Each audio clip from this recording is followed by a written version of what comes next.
They are the marvels of the seas, an entire small city afloat.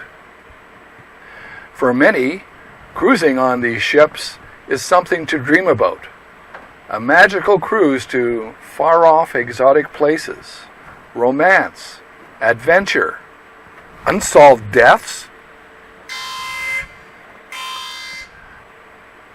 The MS Oasis of the Seas spans 16 decks and accommodates more than 5,000 passengers in almost 3,000 double occupancy staterooms and loft suites.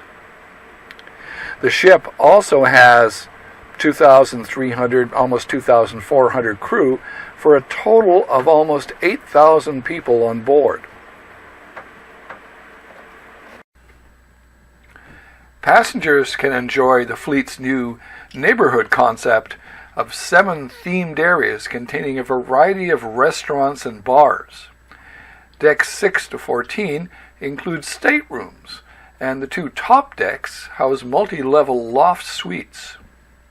Most outside cabins have balconies or private decks. There are also 5 dining rooms and a concierge, clubs, theaters, a library, and business center. The 12,000-ton ship is a quarter-mile long and has a height of 213 feet above the waterline, with a maximum beam, or width, of 154 feet. It is propelled by 3 electric azimuth thrusters of 20 megawatts each, powered by 7,400 horsepower diesel engines. The ship can travel at a cruising speed of 22 knots, or more than 40 kilometers an hour. The problem with most of the mysteries I read or watch is that there is a body. Imagine committing murder with the sure knowledge that there will never be a corpse. No corpse, no case. It might be considered the perfect crime. So here we are in the Caribbean. Each year there are hundreds of cruise ships offering thousands of cruises, and each year there are dozens of people who do not return. According to statistics gathered by cruiseshipsdeath.com, it is safer to be a stowaway on one of these ships than to be a passenger. Of course, the cruise companies would prefer not to discuss this, but be aware. If you have been asked to go on a cruise and are in a less than perfect relationship, and especially if someone could gain from your death, and that is possible to ensure someone's life without telling them, then you should watch this video carefully, and if you know someone in that situation, please warn them. Send them the link to this video, please. And here is the scariest part. Because these crimes often occur outside of the country's jurisdictions in international waters, it is difficult to prosecute them. Ships are required to keep a detailed log of all incidents on board, but are not required to report them to local authorities. In Florida alone, in 2013, citizens reported 300 cruise ship-related crimes to police. Cruise ship companies only reported 14 of them. They reported 27 man overboard cases in 2015. But I believe that if you consider all the information we have, this is a true disaster. But it's one death at a time.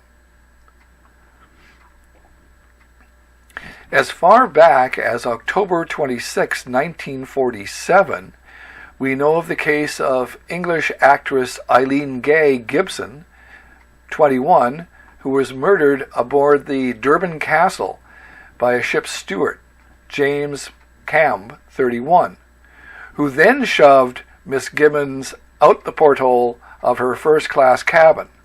Her body, of course, was never found. Cam never denied pushing Gibson through the porthole into the sea, though he did say that while having sex with the actress, she died, and it was her dead body that was shoved through the tiny porthole, not a live actress. Quite the defense. Cruise ship operators prefer to report these missing people as suicides, as they would rather not deal with the unpopular idea that many of these deaths are in fact murders, as the negative publicity would be overwhelming. Here's a few examples. Denisa Markosa, a crew member, was aboard the 87-meter, 110-passenger Russian ship Serenissima when she was reported missing on Friday, September 12, 2014, while the cruise ship was sailing northeast of the island of Crete. Crete police searched with 3 jet boats and 1 helicopter for several days for the missing cruise ship crew member. No body was ever found. Then there's Amy Lynn Bradley, 24, from Petersburg, Virginia.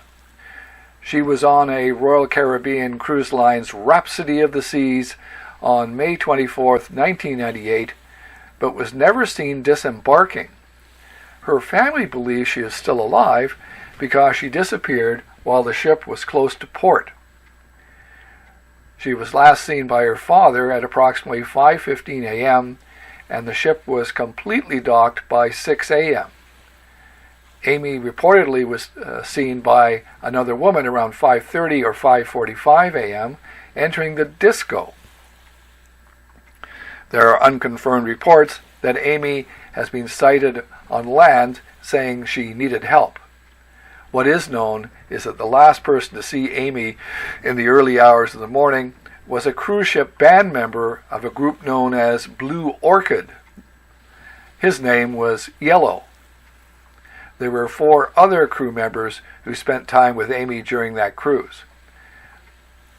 One scenario suggests that Amy may have willingly met with a crew member who she had come to trust, who then put her in a position of coercion, or even more probable, Amy may have observed some illegal activity and become a liability.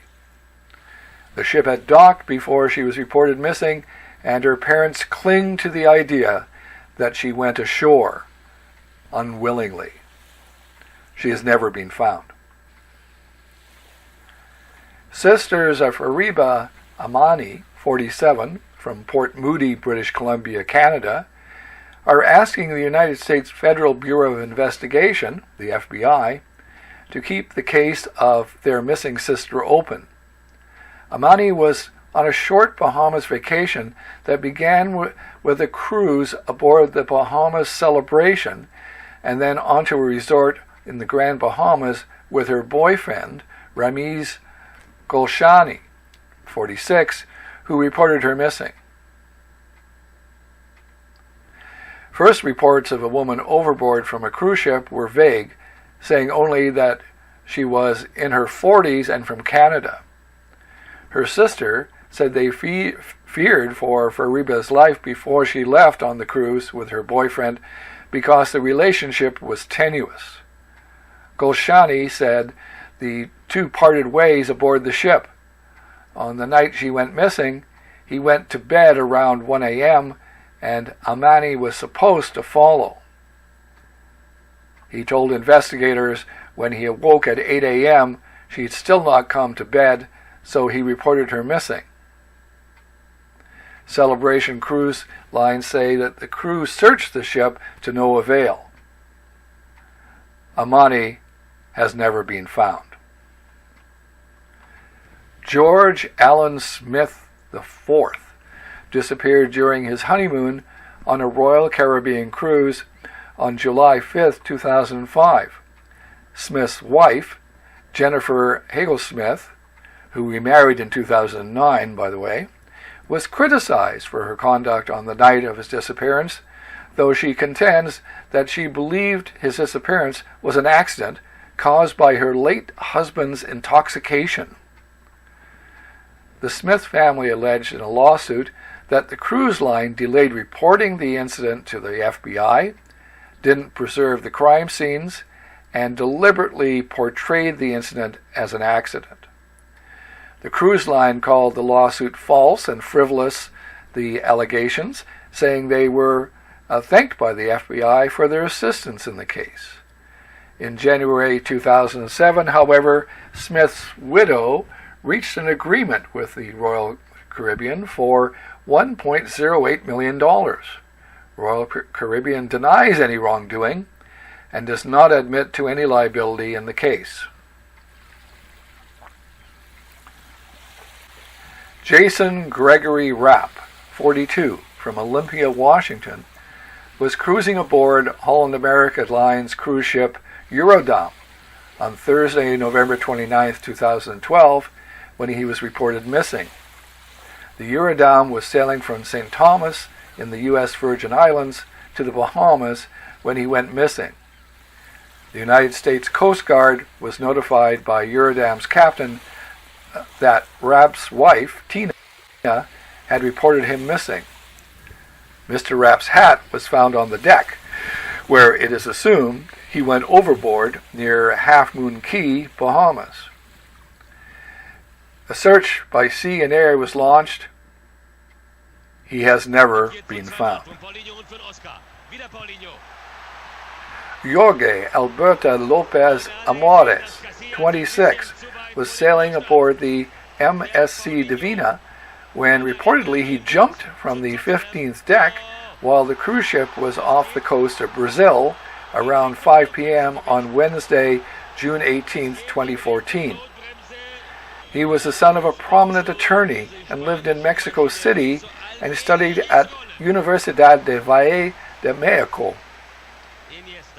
A journalist aboard the ship, a World Cup fan cruise, reported Amores had been drinking heavily since the day before he allegedly jumped from the cruise ship during the World Cup game between Spain and Chile. It is said that his drinks were not bought on the ship. Instead, Amores brought Mexican mezcal aboard, which he consumed from a canteen. The suggestion of suicide because of his team's loss was discounted. Brazil won 2-0 against Spain that day. Now there are other scams too. After the sinking of the Costa Concordia in 2012, a Hungarian woman came forward and said that her daughter and her granddaughter had been on the Concordia and that both were missing. After a quick investigation, it was revealed that the grandmother had been dead for several years and that the daughter was impersonating her in an attempt to extort money from the ship's owners. And if you or your mate or other passengers or crew don't get to you first, the emergency medical personnel might. Reports on internationalcruisevictims.org suggest that first responders on board cruise ships are often very poorly trained. They seem to be more concerned about keeping unconscious passengers from the view of others than providing first aid or CPR.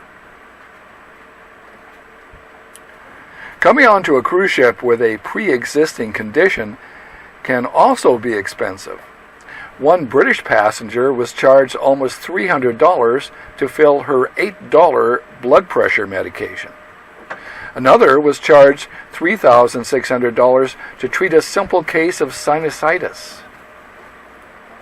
If passengers develop more serious medical issues, they will be transported to a local hospital in the next port of call, if they survive that long. Also, if you are sick, you and your travel companions will be asked to vacate your rooms and leave the ship.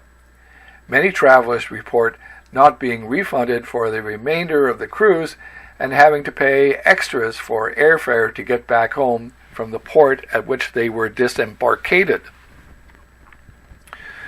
When asked to reveal their charges for a basic medical treatment, such as an asthma attack or a regular consultation, all cruise lines, except for Royal Caribbean, refuse to discuss medical charges. And if that isn't bad enough, the chance of getting remedy in court from a cruise company is just about nil. Courts have ruled that cruise lines may not be held vicariously liable for the negligence of a ship's doctor, and that a cruise ship is not a floating hospital. To the surprise of many disgruntled passengers, there is no medical malpractice for care rendered aboard a ship. They state the physician is a private contractor. One investigator said, "And don't think that cruise lines will accept liability. That's been tested all the way up to the Supreme Court of Florida."